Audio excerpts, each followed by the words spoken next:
Assalamualaikum warahmatullahi wabarakatuh.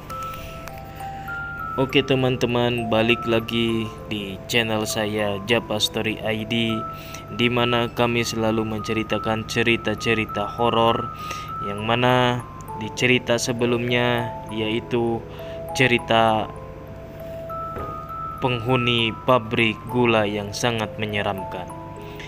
Di mana di cerita sebelumnya, yang mana para pemuda-pemuda yang sedang mabuk di dalam kolam renang, di mana mereka pun ketakutan, yang mereka pun mendengar suara-suara yang sangat menyeramkan di sekelilingnya. Oke, kita lanjut aja ke cerita yang selanjutnya. Pada tahun 2015, kolam renang ini sudah ditimbun dengan tanah dan dijadikan area toko untuk perumahan. Kelak untuk menutup treat pabrik gula ini akan saya tutup dengan teror para penghuninya. Ketika setengah area pabrik dibangun perumahan dan memakan korban lebih dari 100, lebih orang meninggal karena kecelakaan atau hilang hingga sampai saat ini jasad mereka belum ditemukan. Kita lanjut ke sebuah sumur di dekat kolam renang. Sumur ini merenggut nyawa tetangga saya. Dan meski kepolisian menutup kasus ini atas dasar kecelakaan, di mana korban meninggal karena lalai terpeleset jatuh ke sumur dengan punggung tertekuk. Namun, menurut penerawangan Mbah Narno, sumur ini memang dihuni oleh salah satu makhluk paling tua di zona timur, di mana makhluk ini terasing dari penguasa zona timur, namun masih cukup kuat untuk mencelakai manusia. Mbah Narno memanggil nama makhluk ini dengan nama Antira, yang berarti makhluk berburu lebat yang tinggal di sumur tua, dekat dengan mes karyawan di rumah paling ujung dan berbatasan langsung dengan kolam tua. Di sini saya akan ceritain asal-usul Antira dan kenapa pria tua itu menjadi korban makhluk ini. Wujud Antira adalah makhluk besar yang berbulu lebat. Panjang kukunya nyaris menyentuh tanah, dan ketika dia berjalan terdengar suara seperti digesek karena kukunya tersaruk-saruk menyentuh tanah. Antira sebenarnya bukan makhluk yang buas, apalagi sampai mencelakai. Namun ketika ditemukan orang yang tewas di sumur itu, Mbah Narno membenarkan hal ini, bahwa makhluk itulah yang bertanggung jawab. Singkatnya, ini terjadi pada tahun antara 2007 sampai 2008. Sejak pagi, Pak Man yang kesehariannya berjualan bensin di kiosnya ini pergi ke kebun pagi-pagi buta. Semua rumah mes karyawan sudah dikosongkan karena waktu itu pabrik sudah menghentikan aktivitasnya dan menunggu pemerintah menyatakan bahwa pabrik gula ini pilot, sehingga mes karyawan yang merupakan aset pabrik tanahnya akan ikut terjual. Dengan kosongnya rumah mes, warga sekitar desa ramai-ramai menanam mulai dari singkong, pisang, dan tumbuhan kebun pada umumnya. Tak terkecuali Pak Man yang rumahnya di seberang jalan mes karyawan pabrik gula. Beliau menggarap tanah pabrik dengan pohon pisang. Suatu waktu, sejak pagi buta, Pak Man sudah pergi ke kebun. Kesehariannya tak lepas dari memotong daun-daun pisang yang kering sembari menghitung mana pisang yang akan dipanen hari ini. Akan tetapi, istri Pak Man sudah merasakan gelagat tidak enak sejak Pak Man pergi pagi buta. Katanya, Pak Man tidak seperti biasanya karena ia akan ke kebun saat matahari sudah tinggi. Rupanya dugaan istri Pak Man benar. Pak Man tidak kunjung pulang padahal adzan duhur sudah berkumandang, membuat istri Pak Man akhirnya meminta anaknya mencari ke kebun. Pergilah sang anak mencari di siang bolong. Namun anehnya, sang anak kembali dengan mengatakan bahwa Pak Man tidak ada di kebun. Sang istri semakin panik dan akhirnya tetangga yang mendengar itu ikut membantu mencari Pak Man dan masuk ke lahan dalam pabrik. Pabrik sudah tidak berpenghuni sehingga masyarakat desa saya sudah diperbolehkan masuk ke pabrik dalam. Namun rupanya hal ini tak kunjung menemukan titik temu sampai adzan asar tiba. Pak Man tidak juga ditemukan. Akhirnya Mbak Narno yang baru mendengar berita ini, itu pun setelah istri Pak Man yang meminta langsung, tiba-tiba menuju ke sumur tua. Sumur itu tidak terlihat kasat mata karena tertutup oleh rumput gajah yang sangat tinggi. Mbah Narno nampak murka, bukan karena apa-apa, namun karena kenapa beliau baru diberitahu setelah berjam-jam kejadian ini terjadi. Dengan suara nyaris berteriak, Mbah Narno meminta warga memangkas rumput gajah itu, dan warga langsung bergegas memangkas di atas sumur. Ada sebuah balok kayu jati yang berlumut. Dibukanya kayu jati itu dan melihat Pak Man terbujur kaku dengan mata masih terbuka lebar. Konon penyebab kematiannya bukan karena dehidrasi atau klaustrophobia, melainkan tubuh Pak Man yang tambun tertekuk di dalam sumur sehingga aliran darahnya terhenti. Istri Pak Man histeris, dia tidak percaya dengan apa yang menimpa suaminya. Polisi didatangkan untuk melihat TKP dan memeriksa semuanya. Tidak ada unsur kekerasan atau pembunuhan terbukti, tidak ada jejak manusia lain yang pergi ke kebun ini. Maka polisi memutuskan kasus ini adalah kasus murni kecelakaan. Namun semua warga tahu ada yang aneh. Sejak tadi tidak ada yang berpikir untuk memeriksa sumur karena tertutup rumput gajah yang tinggi dan berduri kecuali Mbah Narno. Lantas untuk apa almarhum bisa masuk ke sana? Bukankah hal itu tidak masuk di akal sama sekali? Kemudian ada kayu jati di atas sumur untuk menutup lubang sumur agar tidak ada yang terkena sial seperti yang terjadi. Yang menjadi pernyataan, bagaimana Pak Man sudah ada di dalam sumur sementara kayu jati yang digunakan untuk menutup sumur masih tertutup rapat. Semua warga sepakat ada campur goib dalam kasus kematian ini. Terlebih Mbah Narno sadari tadi menatap sesuatu.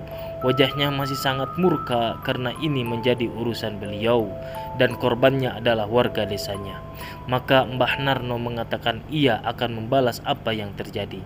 Yang jelas setelah kejadian meninggalnya Pak Man, tempat itu terlihat lebih sanguk atau angker. Beberapa orang juga mengaku pernah melihat sosok menyerupai Pak Man lengkap dengan arit yang beliau biasa bawa bila pergi ke perkebunan pisang. Namun Mbah Narno tahu bila itu bukan Pak Man setiap harinya. Ketika petang, Mbah Narno akan pergi ke sana, setahu atau tanpa diketahui warga.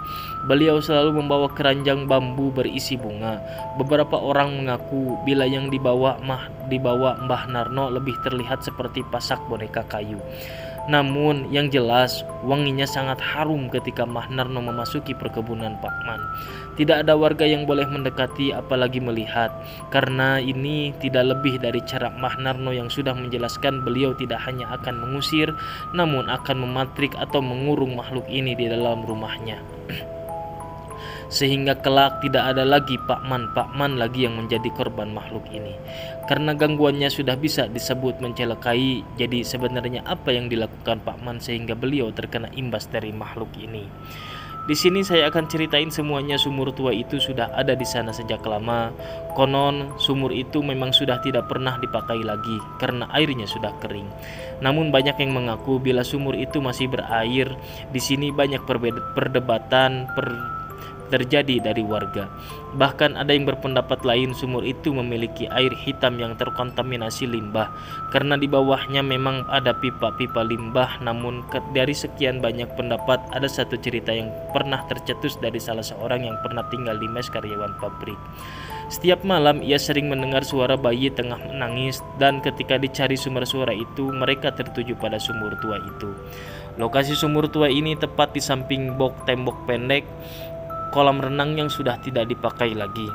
Jadi bisa dibilang sumur tua ini tepat hampir di ujung rumah salah satu mes karyawan. Ketika ditengok apa yang ada di dalam sumur tua itu, tidak ada apapun di sana.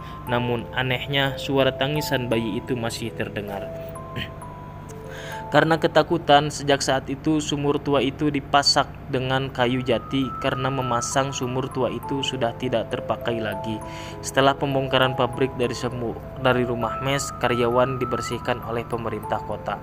Sumur tua ini tersembunyi dan ditumbuhi rerumputan gajah yang terkenal dengan rumput yang gatal sehingga tidak ada warga yang tahu lagi bila di sana pernah ada sumur. Disinilah tidak ada yang tahu bahwa ada penunggu yang senantiasa menjaga sumur itu. Ia menunggu di bawah pohon jarak tepat di samping sumur tua yang ditumbuhi rumput gajah itu. Pak Man sehari-harinya memang melewati tempat ini, karena ini sebagian dari perkebunan pisang milik beliau. Suatu hari ketika petang, Pak Man baru saja mau bergegas pulang. Beliau tanpa sengaja melewati sumur tua ini, tertarik beliau mendekatinya. Rupanya ia mendengar suara-suara yang membuatnya tidak enak. Sumber suara itu berasal dari pohon jarak di samping sumur tua keesokan paginya. Pak Man kembali dan dia sudah memutuskan untuk menebang pohon itu. Karena menurut Pak Man sendiri, pohon jarak tidak seharusnya tidak ada dalam perkebunan pisang miliknya. Rupanya hal itu mendatangkan malapetaka karena ada kejadian yang mengerikan di mana awalnya pohon itu tidak dapat ditebas dengan arit yang dibawa Pak Man untuk memangkas dahan-dahannya. Karena kesal, Pak Man kembali dengan kapak, ditebas pohonnya itu, dan umumnya pohon jarak memang memiliki getah putih dan yang berlimpah, sedangkan getah pohon jarak ini memiliki getah kemerahan seolah-olah pohon itu berdarah. Semenjak saat itu, Pak Man selalu diikuti oleh makhluk itu. Di sini Mbah Narno mengaku kecolongan. Beliau bertanggung jawab sebagai salah satu penghubung antara desa saya dengan para penghuni pabrik. Beliau tidak tahu menahu bila ada salah satu penghuni pabrik yang masuk ke desa saya. Sedikit harus dibedakan, Mbah Narno hanyalah penghubung sedangkan juru kunci pabrik adalah Pak Dek saya, Dekno. Dekno dan Mbah Narno dipercaya sebagai wakil yang berhubungan dengan kerajaan jin di pabrik gula ini. Itulah kenapa ketika ada para penghuni pabrik yang masuk ke desa, saya bisa menjadi masalah yang panjang dan membuat Maharatu murka. Akan tetapi terkadang orang-orang desa saya memang seenaknya tanpa tahu menahu apa yang mereka perbuat, sehingga malapetaka bisa datang secara tiba-tiba. Semenjak saat itulah Pak Man diincar tanpa ada yang tahu menahu. Puncaknya, Pak Man tidak menceritakan hal ini pada siapapun. Beliau menghadapinya dengan ketidaktahuan ketika akhirnya sosok itu membuatnya celaka dengan masuk ke sumur itu. Berjam-jam terperangkap di sumur yang besarnya tidak seberapa membuat Pak Man mengalami kematian secara perlahan.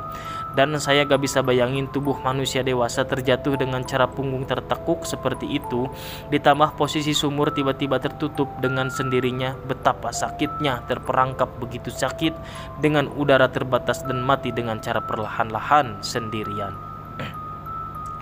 Kembali ke Mbah Narno, selama 1 bulan penuh Mbah Narno mengunjungi tempat itu. Terakhir kali Mbah Narno terlihat keluar dari kebun pisang itu. Ketika ada yang melihat Mbah Narno seperti sedang menggendong seorang bayi, dan yang bisa melihat mengatakan bahwa yang digendong memang seorang bayi. Namun itu adalah bayi jin yang selama ini dicari oleh Mbah Narno untuk menarik makhluk itu agar mengikutinya. Semenjak saat itu Mbah Narno melarang siapapun untuk berkunjung ke sana lagi. Sampai saat ini tempat itu masih terlalang bagi warga desa saya, dan tiap saya melewati tempat itu di samping jalan raya, saya masih bisa ingat kejadian tragis yang menimpa Pak Man. Apakah semuanya berakhir di sini? Masih ada satu tempat lagi, saya memanggilnya dengan nama Rumah Kosong Mes Karyawan. Rumah ini tidak lagi ditinggali dan satu-satunya rumah konon yang paling berhantu di antara rumah lain. Karena setiap malam seringkali terlihat sepotong tangan yang melayang memanggil-manggil. Apakah rumah ini memiliki sejarah dan kenapa rumah ini dibiarkan kosong? Oke teman-teman, di cerita part kali ini kita sudahi sampai sini saja, dan ceritanya masih panjang, masih ada beberapa part-part yang selanjutnya akan kami upload. Oke, terima kasih untuk penonton setia, terima kasih untuk selalu mendengarkan dan mendukung channel ini. Jangan lupa terus klik like and subscribe, dan jangan lupa di share dan komen juga ya guys ya. Terima kasih, saya ucapkan terima kasih atas segalanya. Wassalamualaikum warahmatullahi wabarakatuh.